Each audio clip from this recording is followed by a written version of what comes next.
I think high achieving women, they get to a point where they're on speed dial. They're constantly moving, they're constantly doing, they're constantly fulfilling a need either at work or at home or in their communities. And they don't stop to think that it's okay to slow down a little bit. It's okay to slow down and enjoy your achievements. If you've made it to that high level in your career or whatever that looks like as an entrepreneur, as someone employed in an organization, but you have to make sure you're stopping and giving yourself some grace. We do it. We're so proud and happy to be at those places where we sought to achieve to reach those goals. And when we get there, we want to keep steady and keep in that space and at that pace, but that pace has to be something that is manageable. So you have to remember to stop, slow down, and take care of you, because you can't keep working at that high impact pace 365. You just can't do it 24/7. You have to stop. You have to breathe. You have to go, you know what? I'm doing great. Let me take a few days off. Let me just take a half a day off. Let me take the weekend off. And you have to do that. You have to do that to re-energize, to re-energize.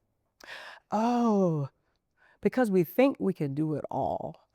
Because the expectation is that we do it all in many of our relationships, right? Whether you're a mother, sister, aunt, grandmother, teacher, whatever your profession is, whatever, it's always that responsibility that you can manage that and everything else.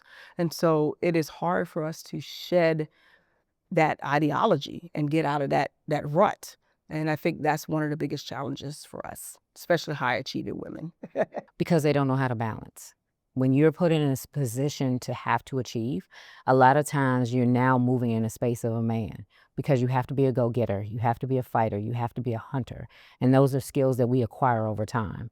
And a lot of times you lose your soft girl in that space because you've started to fight in different rooms and different spaces to be relevant, to be important.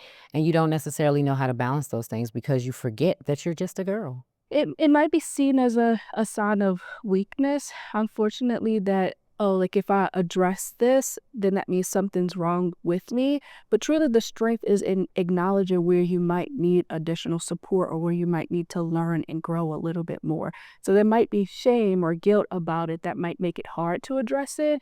And then it might be like, will there be appropriate help for me? Is there help for people who look like me in these spaces? So I think two answers to that is, right, like, will I get, like, is help available and what does the help look like?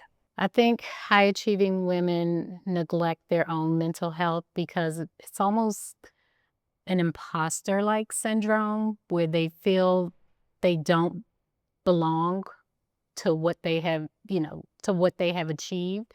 And so they kind of lose confidence in themselves and not, believing that they should be on top or they should be running a business. They almost lose the self-confidence.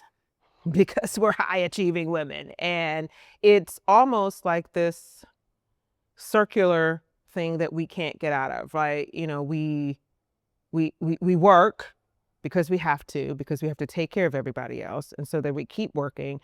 And then we think that we have to keep moving up and doing this and doing that and doing this and doing that, because completion of one thing is just never enough. And I think that stems from history and what it felt like to be the least regarded. When we talk about this society, we are the most educated and yet suffer from the most comorbidities when it comes to mental health. So we are the ones, racial and gender group, that suffer from two, what they call comorbidities, two diagnoses at the same time. So we'll be walking around with anxiety and depression at the same time. That impacts us the most. And so I think it's this sort of circular sequence that we find ourselves in, having to continuously progress and having to continuously achieve and not be able to reap the benefits of our achievements. And so with this conference, we're hoping to, again, try to break that stigma around what you have and what you do and what you are is enough.